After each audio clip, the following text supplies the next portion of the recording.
And this little plastic box is my book coaster. Because science. Kyle listened to the last podcast and he gave me a science lesson when I publicly shamed you about having your wine glass on the metal, and I was saying it causes corrosion.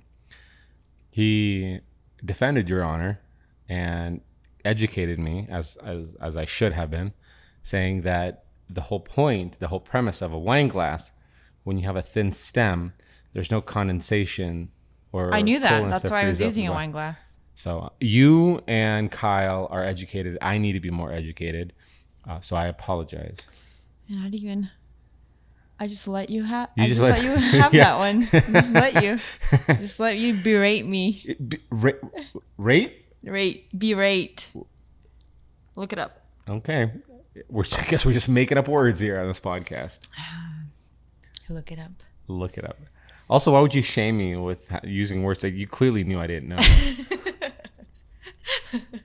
Is this your vengeance? Whatever. Yes. See, I always pinned you as you're the one in this relationship that's more graceful. Like you're gracious. Wow. Okay. Both. Let me give you the compliment. Don't come in and tell me the word that you are. I can be graceful too. You're graceful, but you're more gracious than graceful. I mean, you're not farting around me, so that's gracious. But you're great. What's the other word? Graceful. Graceful. No, you're. Yeah, I get it. You're full of grace. How about that? You're on all sides. You're overflowing from every end of grace. Appreciate it. And here you are publicly humiliating me by using words that I don't know. And you clearly knew that. Why would you say that? Well, after last week's debacle about the wine glass. See how it feels? Is this why you slept so poorly this last couple of weeks? Yeah, probably. It's been on my mind. Speaking of what's been on your mind, I think we can now release the news that you hinted on, or I think I hinted you on, of what your big news that you have. Oh. But how are we going to play into this? I actually had a completely different subject to talk about today. Oh. And then, which I never have subjects to talk about, but for some reason, because some of the DMs I've been getting, I was like, I should address it. What was the subject?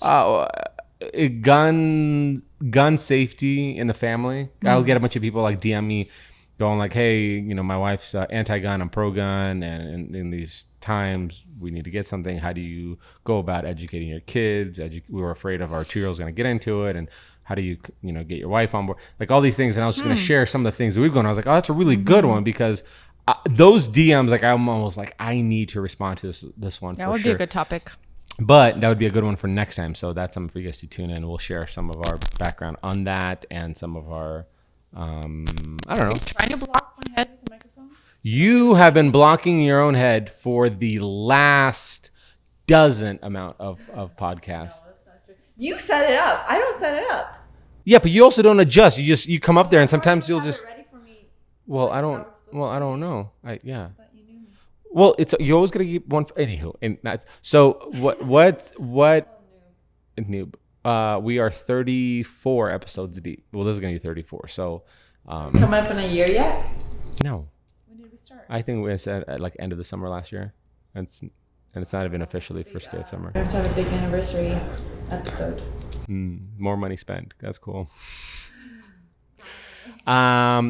So enough with the teasing. What? Well, if you haven't seen the blog post yet, go check that out. mrbuilditco.com /net_shop. For the design tab. You got to give them instructions. Okay, so you go to this website, right click. Pop up. All your videos are in the way. We can put you up there. Because this is the first blog you've ever written, so like. No, it's not the first one I've written. It's the first one for this new platform. Yeah. So it's under the design tab if you're interested. But I shared on a few days ago that I'm going to be closing shop on the staging side of my business. What? No, don't. Those were the genuine reactions of a lot of the people. Really? In person. In person? Oh. What do people DM? What have the DMs been saying? We'll get to explain why. People are like, what? But in the blog post, I explain. They're like, what? It's more like the people when I first say, oh, I'm not going to be staging anymore. Then it's like, what? What? right? Yeah. But, it's all been people really. A lot of people are saying congratulations, that's interesting to me, because it's like. Well, it's an evolution, and I guess because it's like. well, mention why you're closing, because then we can expand on why the congratulations. So I think it would have been 4 years total staging. Next month, I think June. I think I started like in June. So almost 4 years, and just in this last like year, I've been feeling like I've just been kind of burnt out, because it's not that like I've loved staging, but I've also been doing like a million other things, especially recently. We know you're a mom. You're a mother. I'm a mother. Yeah. With like design work, and then like trying to get to social media more, and then which you never have time for. No, I never have time for it. And now our like house renovation, like I haven't even had time to think about our house, like decorating it, because I'm always so busy. The last thing I want to do is like give me more work to do, which you've been pretty good at. No. Last minute decisions. No. What do you think if we? I have my wheels are turning. Have you been holding some things back? Yeah. What else could you possibly do? I have a really cool idea. I added 2 new lights for light fixtures that you weren't. I wired electrical for 2 new fixtures that you're planning to have just faux. Yeah, as an accent. Oh my gosh. What could it be? Okay, just for kicks. And we know it's not going to be done because there's just for kicks. Okay. So I thought it would be really cool, and I think to move the house 3 inches to the left. Yeah, I just think like functionally it would just work. Makes more sense. Yeah. No, I think I have already shared this with you, but I thought it'd be so above our kitchen. No, don't tell me. Don't tell me. Don't tell me. We added cabinets, right? To fill in that like space between the ceiling and the lower cabinet. Okay. But then so having cabinets run all the way to the ceiling, basically. Yeah, but we have this also awkward little like. Which we're doing. Yeah. Okay. There's a hump. Yeah. That goes above. Like a drop ceiling.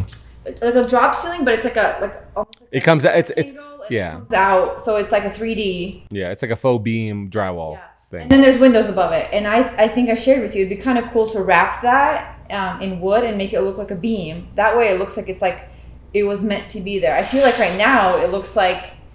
Why is that there? Like the windows are cool. I actually like the windows. It brings in light, and they're high enough to where they're not like taking up like the space of like cabinets and stuff. But I was just thinking about that because I keep looking at it and I'm like, I don't love that. But is there a way to make it look less awkward? What do you think about that idea? I think I've shared it with you, right? I shared it. No. I did. I think you just forgot because I shared so much with you. Anyway, that was just a thought. I think it's a pretty damn good idea. You do? Unfortunately, I think that I don't like this, and it's not going to be done before the kitchen reveal. It's kind of cool. But it sounds like because here's a kicker. This is, I think, where I think skill set really comes in terms of, I don't know, design, or maybe creativity is the word. Right. It's like, hold on a second. Don't easy. No, you're way too quick about hyping yourself out. Okay. I think it's you're wrong. It's not a great idea. It's an okay idea. What's that line from The Office? I'm not an expert baiter. I'm not a masturbator. I'm an okay baiter. My cousin Mo. Now that's a masturbator. If you've never watched The Office, that reference has nothing to do with masturbation. It has everything to do with baiting fish. Yes. That's Dwight Schrute really from The Office. But also that show. Yeah, it's fantastic. But the whole premise, I think the reason why that's such a great idea is because that's a whole premise of when we did. I don't even know what we call it anymore. Is it flip the space, style the space? Right.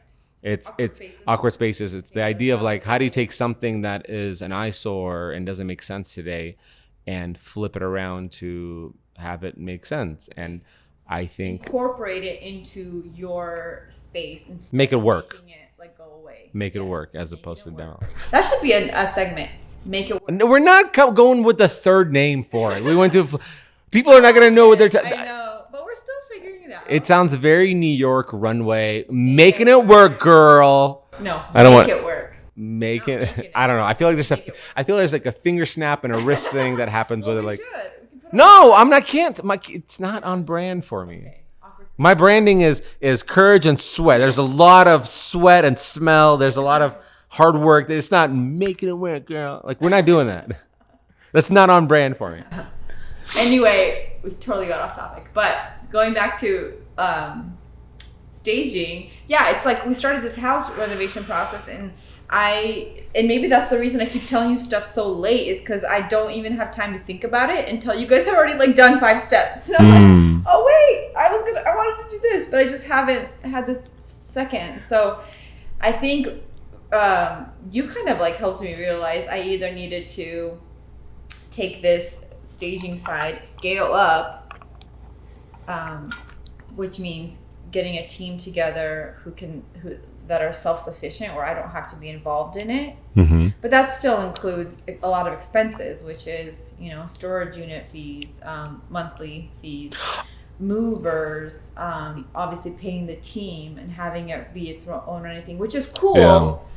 But I feel like my business is still somewhat I think a lot of people, and this is the way this conversation started, is you were talking about there's a local stager that you guys were thinking about renting together, or basically, okay, here's what's cool. It's, and I don't know if too many industries do this, but locally, and I don't know, because Boise, everybody's so nice, but also don't move here because, we're full.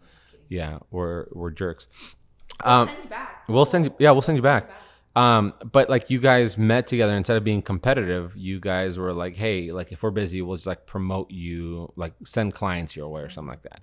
And so all these girls are like, hey, how about we get like a 10,000 square foot warehouse, and then we split rent or whatever. Yeah, between like, and the rent that you mentioned to me was so out of this world.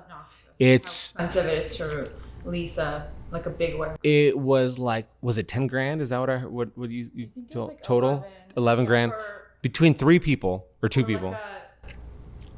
11 to 13,000 square foot, which is huge. Right. Oh my goodness. And so like, we were kind of crunching the numbers, and I kind of looked over, like, and your business has no, I guess the word is overhead, but like, you have, I mean, those are your expenses, but no debt. Like, everything is owned, the trailers, the furniture, everything. So your expenses are very low. But even crunching those numbers, I was like, there's no way these girls in these industries can just, like, it's the illusion, like Instagram makes it look like everybody's so happy and really well off. And I think you could do the same thing with your business. Oh, yeah. Right? Because you can, it really just takes a business loan, and all of a sudden it's just a matter of time before you run out of that money. Right. And I looked at your stuff, and I was like, and you were doing, first of all, you were making, in terms of charging, on the higher end of the people in the industry here. I apologize. That was a ring. I have to turn her down. That's embarrassing. I've been on silent all day. So you were on the high end, but the problem is the industry is capped. So meaning, like, you know what people are charging in this area for your services, and you're maybe $100 shy of that, like of the highest level.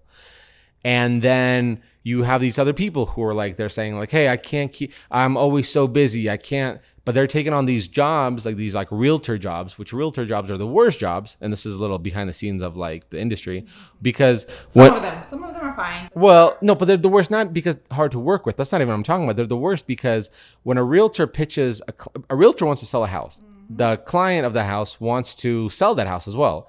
And so the realtor's like, why don't we get a stage, make it look all like spruced up? And they're thinking, oh, it's going to cost like $150 to do. And then you hit them with a number. They go, what? Are you serious? What are you going to do? Are you going to put new concrete or granite countertops? Exactly. That is involved in. But brand new builders understand that. So that's why brand new builders are like, hey, we want this thing to sell quickly. Come do your thing. Make it look like a Pinterest home. Right. We're moving houses left and right. We're doing parade homes. Right. That's the industry. And that's the difference. Exactly. It's like when it's a buyer who's been living in their home and it's like, 2,000 square feet. Like, yeah, they don't want to spend the money.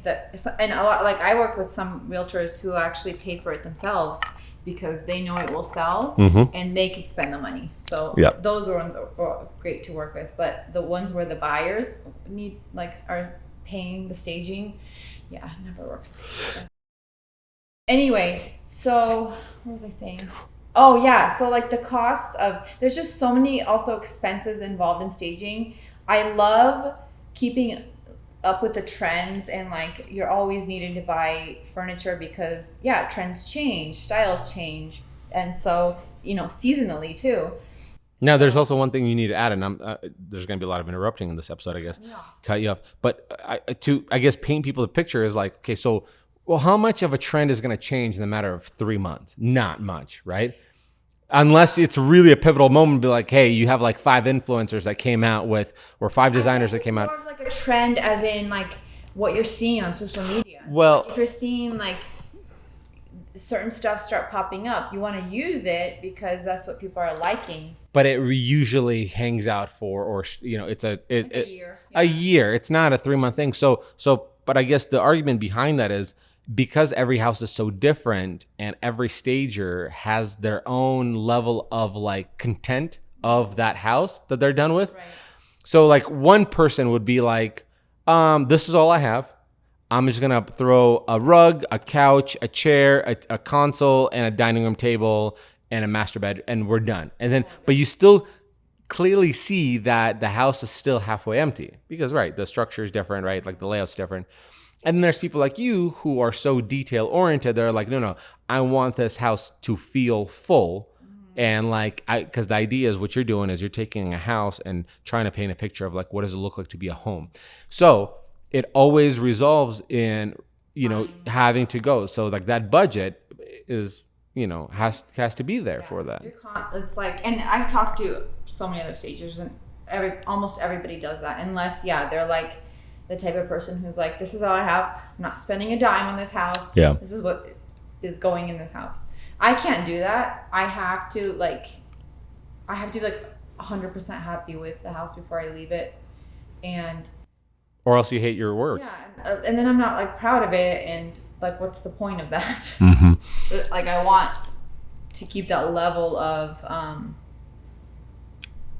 like the standard. Well, that's standard to stay the same on every house I do, no matter if it's a parade home or like a small, And that's the difference between a business mindset and an artistic mindset, right? And it's not an insult to anybody to be like, oh, hey, you couldn't run this as a business. It's just those are 2 different jobs. Right. Where like, how do I stay profitable and how to keep a rotation? And the reality is that you kind of can't. If you can't be you can't have the artistic side of you, stage, style, create, draw, paint something, but then the other side of you not being there where you're like, hey, we're on a ship and there's a big hole and it's sinking. It's just a matter of time. Fortunately with you don't have that because, you're a cash profitable business apart from your expenses, but there's no bills. I mean, what I mean expenses like last minute. Yeah, there's no debt. You have the last minute purchases, but it was just getting to be to a point. Yeah, like I was saying, it was either like scale it up or like, we need to close this door so that I can focus on the other stuff I'm doing, because something had to change. Like I was so burnt out from all these million things I was doing. I was just thinking about that today. I'm like, I'm just so tired of being so busy. And I know like everybody says they're busy, but it's like I'm always rushing everywhere. I'm always late to everything because I don't have enough time in the day to get done what I want to get done. Now it's like so it weighs so heavy on me every day because I'm like, I have 1,000 things to do and I know I'm not going to get them all done. But it's like I also have deadlines. It's not like I cannot get it done. Right, because the industry revolves around, hey, pictures are on, because usually the way the industry works is in this construction business is like, okay, we got the finishing guys, the countertop guys, the backsplash guys, the touch-up guys coming in, and then they call you, we need a stage, and we need a stage yesterday. Yes. It's always that last minute, like, hey, can you come? Yeah, like tomorrow, and also be done by tomorrow. Pictures are, tomorrow at 3. And so the big question always goes, and I think, and the only reason I think people ask this question, because I ask this question all the time, is like, well, then if you're so sought after, why not raise your prices? Well, and that was another thing. I don't know if that I'm that sought after, but I think Now, if you're so busy, if you're always so I chasing, do. why not Well, be like, hey, here's an extra $500 I on the won't thing? get hired. There's plenty of other stagers in this area that are just even probably better than I am. I think like detail oriented. They do such a fantastic job, and they probably charge less than I do. And so the client's gonna find somebody else. It's just that type of business where they'll go to somebody else. It's like, and a lot of times when it's obviously it's a parade home, they want that like quality.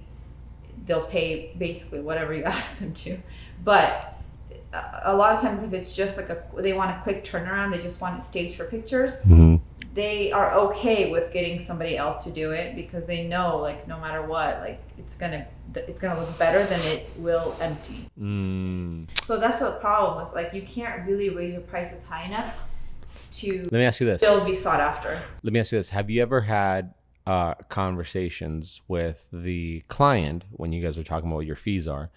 Have you ever dropped a number and then they go back, our budget is this. Yeah. Can we make that work? Okay. Yep. And the only reason I ask is because I do that on the regular. Yeah. Like whenever you talk to brands, it's like you have your own number. So over the years, and you always like people always ask like, what does she charge? And how does she know what you charge? Or people ask me, and people ask me like, how do you charge? What do you know what to charge? And it's like you start in the industry and you do a lot of guesswork where you go, here's a small number. And then it's pennies, and a brand will say yes, and then you go, well, enough brands said yes, let me try this number, and then to you, that's an indication of you going like, well, clearly that's my value in the industry. And then it depends. If somebody says no, if somebody says yes, if they meet you in the middle, then Because you always circle back, because at the end of the day, if they find you, they want you for your work, whether it's an influencer's thing or it's a designer thing, and so by you throwing a number, they're never. I've never had that conversation. Literally never had a conversation with somebody who goes like, hey, oh, what are your fees? And I'll give them my fees. Like, they're like, oh, sorry, that's out of our budget. Bye. It's usually go, but like, can we make this work? Or what's the next? And then you find a middle ground, and then you do that long enough, then you kind of be like, oh, okay, I think I'm charging too much. Yes. And so I think that's what I did, because I do remember in the beginning, I had a lot more people try to either lowball me or like meet me in the middle, but like over time, because I've worked with the same clients for so long, I never had that anymore, because if it's always when it's a new client. I've had a couple people turn me down because of my pricing. They were like so just those are realtors, but they were realtors. Yeah, I think a new build, I don't remember, but it was just like they were just so shocked at like how expensive it was. Well, because and it was so outside of the price range that first of all they had no idea what they charged, but they were like they're thinking it's going to be $150. That's what they're going to. I'm like, do you? Movers are even like more than to them. Like, you'll find another stager. Yeah. I'm sure that will charge like way less, if not like Oh, you're so nice. You're so nice. I mean, but also I got to a point where I was so busy. Like turning down jobs wasn't like a big deal, or especially the smaller ones. If it's like a builder, I always said yes, because that is like always so great for my portfolio, and I always loved working with like new builds and new construction. So I always said yes to those. But if it was like a smaller job where I knew this was a one-time client that would probably never come back, it's like it's not as hard like losing. Why did you like to work with new builders and new construction? Well, like I just said, it's like a blank canvas. And the house is always really nice, so it's like well done, beautiful. Modern layout, probably. What is it? Hardware, like fixtures in there already, colors. Yeah, usually on the modern side, and I could come in and like make it look the way I want it with my stuff, and then be able to photograph it and like use it in my portfolio. A lot of times when it's like a home, that's like older with like the orange cabinet finishes. Yeah. I can't really post that on my feed and be like, look, what I said. Gross, disgusting. Disgusting. Yeah. I mean, it still looks great staged, right? But it's like a different type of work than trying to put it and advertise it as your portfolio of work. Like in my gallery, I always did. Like if you scroll through my feed, it's all new build stuff mostly. I loved it, yeah, and so. So what's going on now? What? So you're quitting staging, and you have what? Another job to do? One more job? I have Well, I was gonna go back and say, like, we talked about maybe like scaling up Mm-hmm. and having like a team of people where I'm not involved, Mm-hmm. just having like them working. But I think the profit from that would just be not enough to like Yeah. really Entertain the idea. Yeah. And also, I don't think it would take me a really long time to let go of trying to be involved. And I just want to either like cut it off or put everything into that. Well, I think the All or conversation, nothing, I guess. the conversation that we had was I think originally, and I didn't know you were actually questioning or getting burnt out from work I think I didn't realize I was. because I thought the way I kind of played out in my head is like I got irritated that we had nobody to watch Harper, and we're constantly having these. 7, 8 p.m. Yeah. And so I was like, hey, listen, we both can't be doing this. And it wasn't like a pressure be like, you need to quit your job or anything like that. It was more of like, hey, you need to get into the world of social media, because I was like, you don't understand that you're being capped. You're being capped by the market that's local. Maybe if you go to a big city, that cap is larger, but you're in a small city, the cap is smaller. But you're having the local industry dictate what you make. And if your world or your income comes from the internet is endless. And so you don't have an industry now. You kind of go like, do you want my branding? Do you want my audience publicity? Do you want me because, like, I mean, not to compare anybody to Van Gogh, but like, do you want Van Gogh for the sake of Van Gogh, or do you want a picture? If you want a picture, pictures cost $150. You want Van Gogh, you know what I mean? And that's not to toot your horn or my horn to say we're anywhere close to Van Gogh, but that's just kind of like the closest reference is like, do you want that branding? You know what I mean? The internet is where it's at. It doesn't matter. It does not matter if you're a photographer, a videographer, have a floral business. The internet has an endless cap that your local it doesn't provide. So I feel like there was a lot of this kind of like, hey, you need to think about this. Right. Yeah, and it was a good like eye opener for me because I was so burnt out, and we were both like go, and I was coming home late and just tired and cranky because I was like behind in everything. And so it was like when you had like mentioned that, like, well, either like have somebody take over for you, or and the way I said it was like, hey, what you need to do is think about scaling it, and then where you only give like half of your attention to this thing to let it scale. And your response was, I can't give it half of my attention. It has to be all or nothing. Yeah. And that, like, when I said that, I was like, it was kind of just like a statement. And then you're like, well, then it's got to be all or nothing. And then I remember, I think it took me a couple days. Or was it the next day I told you? I don't remember. It might have been like a couple days, but I just like, I'm the type of person, I can't make a decision like on the spot. I have to, almost especially if it's a big decision, I have to sleep on it for a while. You're like that. You are like quick. You're like, this came to my head and I am gonna do it. Well, you're like that meme with the GIF. No, it's not a meme. It's a GIF where it's a clip from the Notebook, and then he goes, "What do you want?" And she's like, "It's not that simple." Then everybody else, then everybody came that meme. It's like, "What do you want to eat?" It's not that simple. Standing there, right? But it's true though, because I have to weigh every single option, and every single option has to be like thought through and off the table, right? And so I just was kind of thinking about it. I was like, well, I already had so much. I'm already having a lot of success in the design world too, and like social media always does. I mean, I don't really do much, but if I try to do that more, and then our house renovation, like there's just already so many things going on that could grow for me, that I'm like, this doesn't seem like this is like I'm closing my business down because it's not doing well or whatever. No, it was almost like I just have so many things happening already that I want to grow in. It's almost like I have like 4 things going on. I'm putting 25% in each thing, and they're all just floating and staying the same, right? But if I like have to close one down and put more of my time, energy into those other things, 50, 100%, how much more can it grow? And so I just thought about it in that sense and was like, well, I just feel like it's time. And then I think the biggest thing for me that made me like really, what's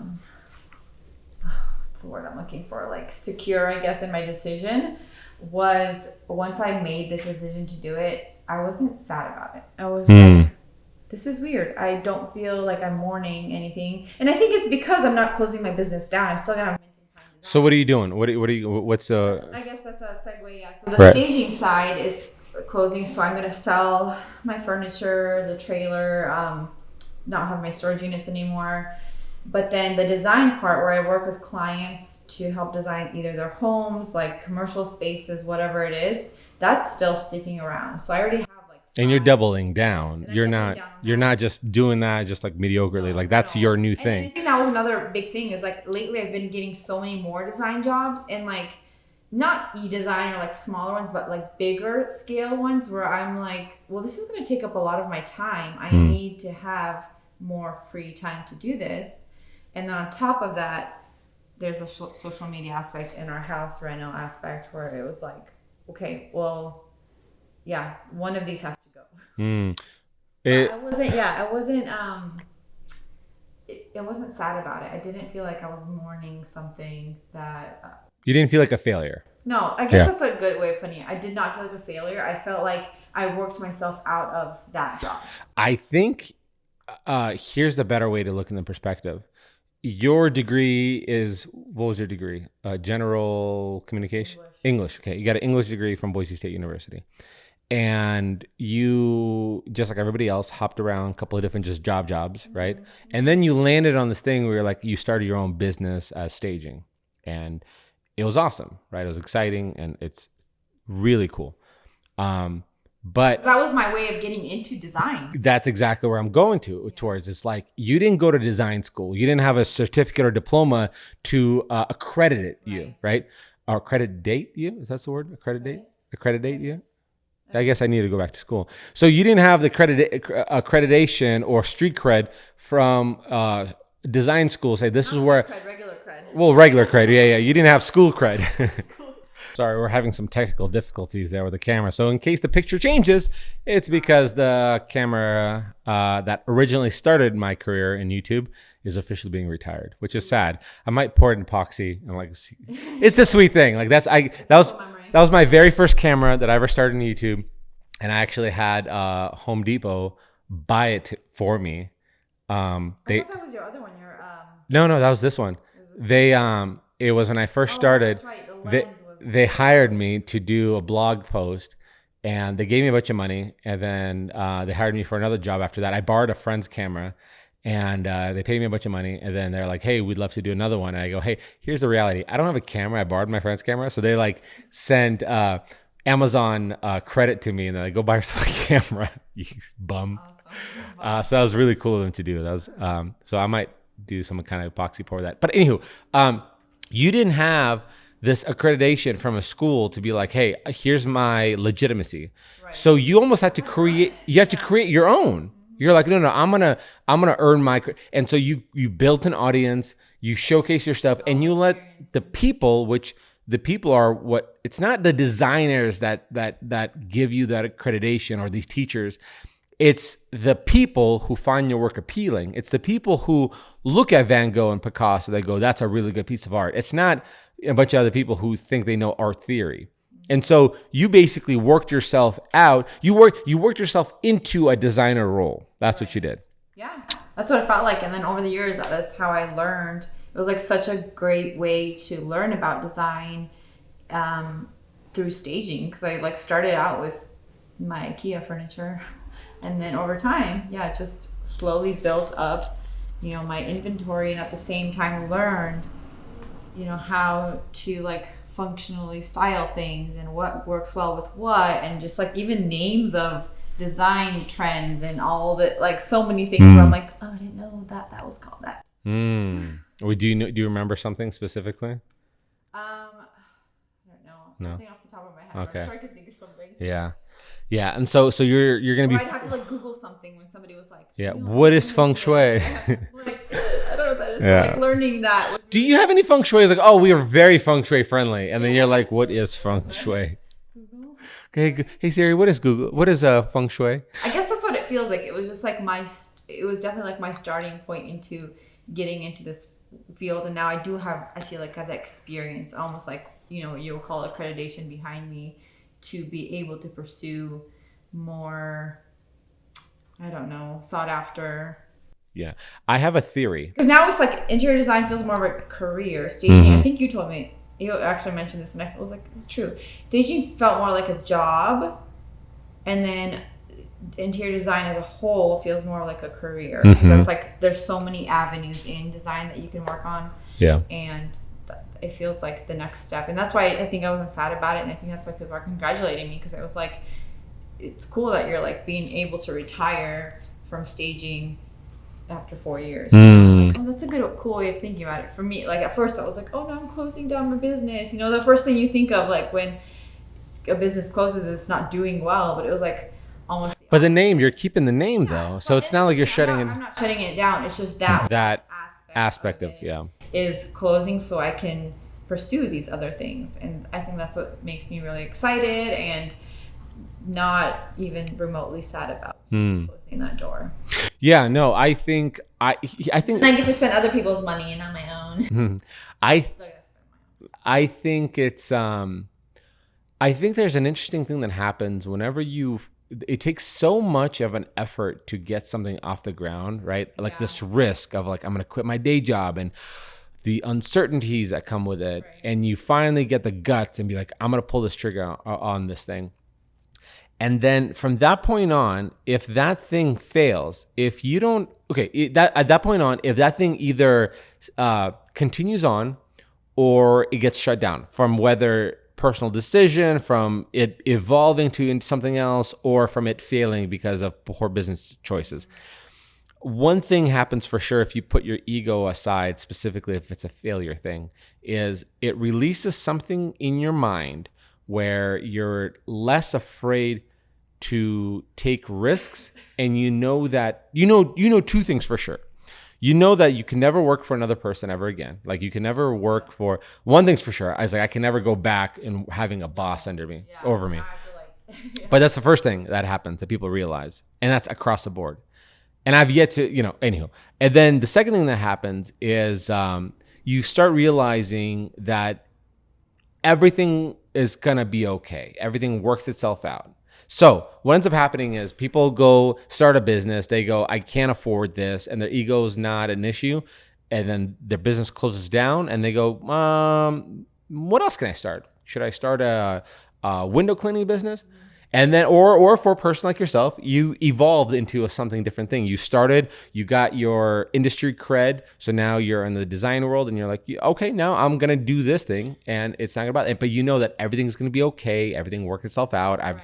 I've taken different scarier risks before and it worked. So I think the people that never experience that are the people who have never started something like that. But once you do, one thing's for sure, whether it succeeds or fails, you can never go back to working for another person again. And your mind is going to go crazy going, what else do I start? Right. Do I start a t-shirt business? Aren't so scary. No, you've done it before. There's a risk. You swam in the deep end. Yeah. And now it's like, well, if I could do that and I got through it and I thrived in it, what else can I do? So it makes me excited and looking forward to the next chapter. So how many jobs you got left? I have one. One more after this? No, sorry. 2. Oh my gosh. It's been like 3 this for the longest time. Because it's like that's another thing. And you can't give them away? No, I did already a few. Okay, that's a subtle flex. Okay. I'm so busy. I'm giving jobs away. It's true because I had already committed to that's the thing is with staging, sometimes they book you so far out. Oh, I see what you're saying. Yeah. So anyway, I had already committed to 3 or 4, and then there was one in May I was able to pass off to other local stagers who do a great job, and then I have one next week that but I'm teaming up with another staging company that to do it together, and then I have one big one for the Canyon County Parade of Homes. Oh. Yeah. I'll have a little window of time where I'm not staging, and then I'll have like one last hurrah. Golly. One last I thought this last parade was your last hurrah. No, I have one last one. Oh my gosh. And it's going to be a really cool house, so I'm not... Sounds expensive already. Nothing like leaving it with a bang while losing a bunch of money. Yeah. Hey, I just spent my paycheck on more furniture. And extra. Yeah. Yeah. No, it'll be good. And then after that, yeah, that's... But I'm going to hopefully be able to sell a bunch of stuff in between that time, because I'm only going to keep, obviously, that one house worth of stuff. Well, listen, hey, I'm really proud of you for taking... For believing me when I was like, hey, you need to do this thing. I never said you need to go quit this, but I think my original plan was like, you need to go scale it. So your plan, I was like, hey, I can't do both, or I can't give it partial attention. But I do love what you said when you made a decision to truly close it down as opposed to scale it up. You said you were right when you talked to me about starting a business, and you're right about me closing this part of the business down. And to me, what? You don't? Oh. Did I say it or text it? No, I think we texted maybe. I don't know, but well, in my mind, I heard it. But that's how I read it. And if you don't agree with it, feel free to speak now. But like it was, and I think you were telling it to somebody else. Oh. And then I was listening. Oh, maybe. And you're like, well, you were right about it. You know, I should trust you on this. I feel like I did say it. I just can't. And well, now I'm trying making it up. Okay, that's what I'm doing. But it was. I think if that was the case, if that's how the story, the narrative played, I think it was. I mean, it was cool. It's a cool aspect to be like, you trust me enough that it's not me doing or saying something for my benefit and not yours. Right. Well, also I've seen like the way you've been able to scale and your success. And I'm like, well, you have a lot behind your words. Right. Yeah. I mean, yeah. No, I mean, that's what I feel like. You're not just using these like empty words. You know, there's value to them because you've been through it all. I've walked the value, but it's, you know, and I never want to portray myself as somebody who knows what they're doing. I'm just kind of like you said, like I'm good at making decisions, and it doesn't necessarily mean they're good decisions. It's just I'm quick at them. That's it. All I do is execute, and if I'm not happy doing what I'm doing, and you know, like, you know, if I'm being capped, I mean, that's essentially why I left the hospital job, is because there's a cap. You can only make this amount of money by putting, you know, so much more effort than the result back from it. And I didn't want to be part of that. And so that's why I had to start executing. And so you kind of seemed like you felt in the same thing where you're like, why am I giving up so much time, but I'm getting such little, you know, feedback back. And also, I don't know if this is, we're kind of need to go soon, but yeah.